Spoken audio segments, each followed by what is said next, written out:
Hey guys, we're so glad to see you back on the channel. We hope you guys will enjoy a new video. Let us know what you thought of it in the comments down below. Don't forget to subscribe and let's get straight into the video. More than 5 years after it released Spectacles, Snap is back with a second hardware product. And this time it flies. Yes, Snap made a drone. Called Pixy, the small yellow puck takes off from your hand, follows you around, and captures video that can be sent back to Snapchat. It's Snap's attempt at making a drone that's friendlier and more approachable than other products on the market, and it may hint at the more advanced, powered future Snap is building toward. Pixy is available online for $230 in the US and France starting Thursday. Unlike most existing drones, it's small and light enough to fit in a pant pocket. There isn't a controller, it takes off from and lands on an outstretched palm, and it uses 6 pre-programmed flight patterns that are accessible through a dial on the top of the device. Why on earth would Snap, which primarily operates an ephemeral messaging app, make a selfie drone? It's the first question I posed to CEO Evan Spiegel. Because we're a camera company, he tells me recently over video chat. Snap has brandished that tagline since 2016 when the company changed its name from Snapchat to Snap and released its first pair of spectacles. Our mission is to empower people to express themselves, live in the moment, learn about the world, and have fun together. And this product does exactly that.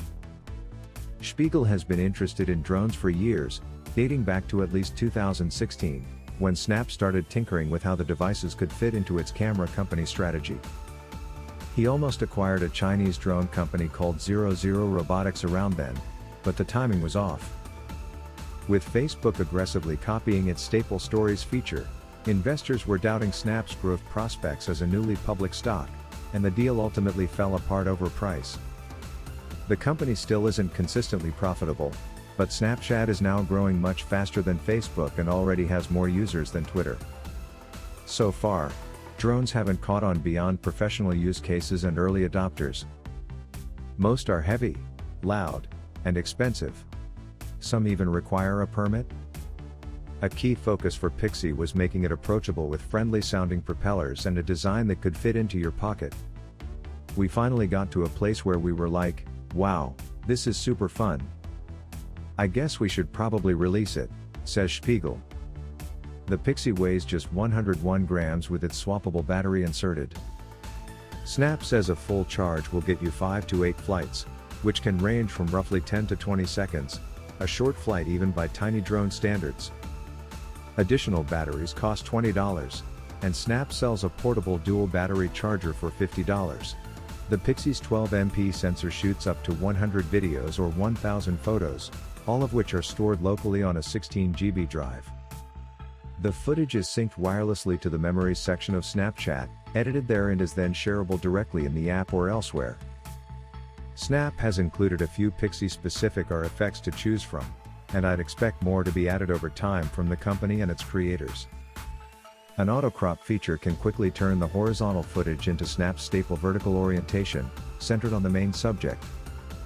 The video quality isn't amazing, it's not something you're going to want to display on a large screen, but it's fine enough for viewing on a phone.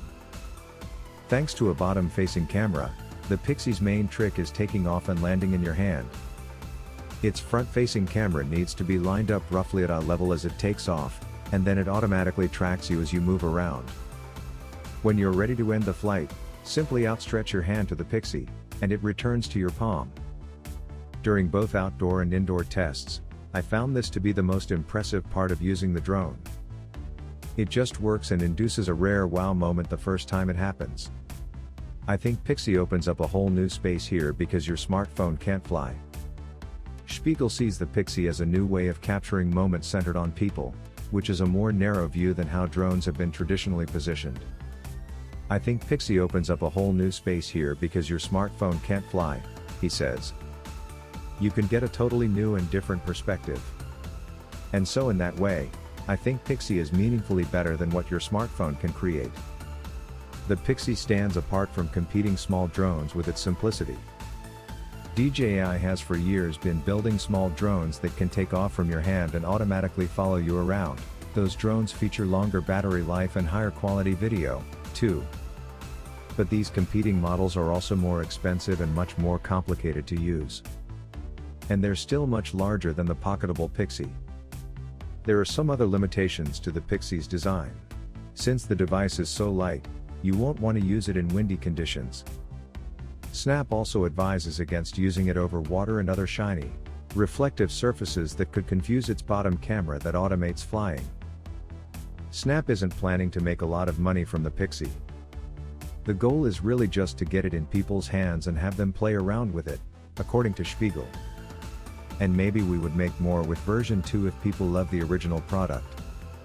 If anything, Snap may have set its own expectations for version 1 too low, he says. Honestly, in hindsight, we probably should have made more. And now it's just difficult with all the supply chain stuff going on. We just didn't expect it to be this good. Back in 2016, before Spectacles dropped, I noticed that Snap was advertising job openings with the tagline, "Toys are preludes to serious ideas." First coined by the famed design duo Charles and Ray Eames, that phrase has since proven to be emblematic of how Snap operates.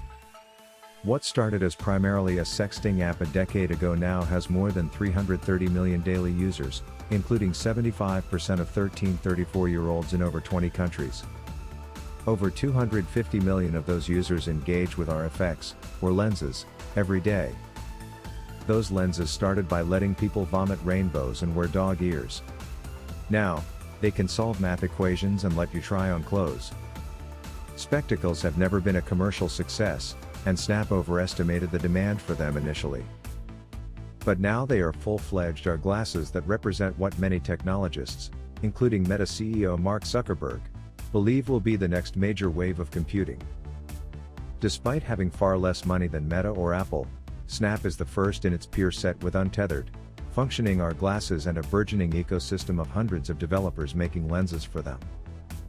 When we look at our approach to hardware, IT's really just about extending the core of what people are doing and love about Snapchat. Spiegel sees Snap's hardware efforts as a way to push the boundaries of what a camera can be. He focuses on the camera because it's how people are already expressing themselves on mobile phones.